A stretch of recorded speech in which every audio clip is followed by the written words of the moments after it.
demolishing the line between public and private lives, and mass connectivity, which gave everybody a rooting interest in and passionate opinion about public actors, large and small.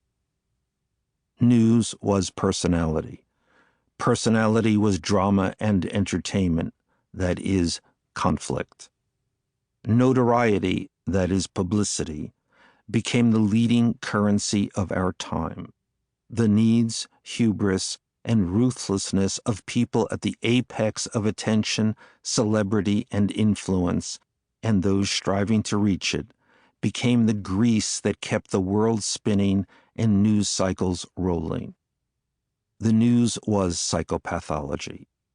The media did not merely report on, but created the people who made the news. Likewise, self-promoters with ever-increasing skills and cunning gamed the media. And then the world began to revolt against these modern monsters and the agents and enterprises who made them. This new social and political force of personal aggrandizement and media power, the characters it has propelled and the backlash it has inspired, while in many obvious ways deleterious for the commonweal, was propitious for me. As a journalist, my interest wasn't so much subject-specific, politics, healthcare, prison reform, tech, for instance, as it was about how we live now. This vast, unquenchable thirst for attention among people I knew or was able to get to know precisely because they wanted public attention and I could help confer it, has been, to say the least, a compelling window through which to see the world. Icarus, anyone?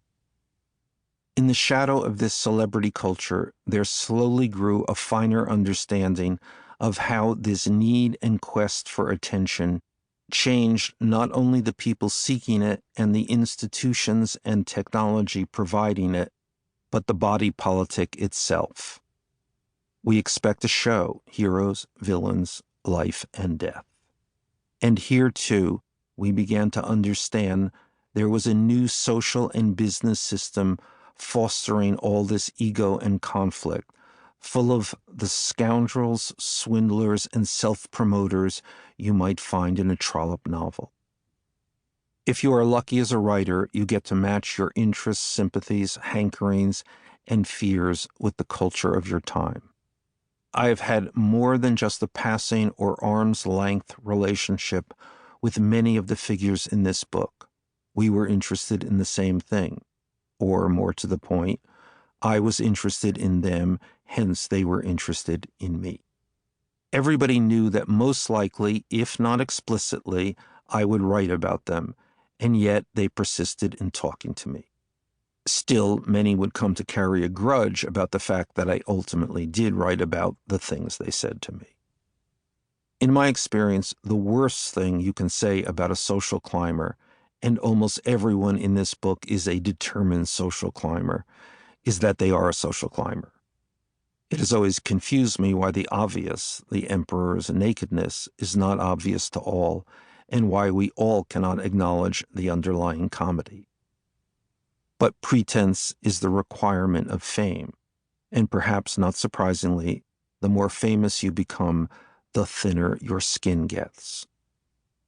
Almost everybody herein has been burned, often badly, by the fame they have sought. Opprobrium, humiliation, prosecution, jail, even death. But few, other than the dead, have not continued to pursue it. Hillary Clinton has been shamed and maligned at a level impossible for mere mortals to appreciate, and yet has consistently returned for more. Why? Because the famous and would-be famous see themselves as warriors, and implicit in the fight is the possibility of humiliation and defeat? Or because they are self-destructive?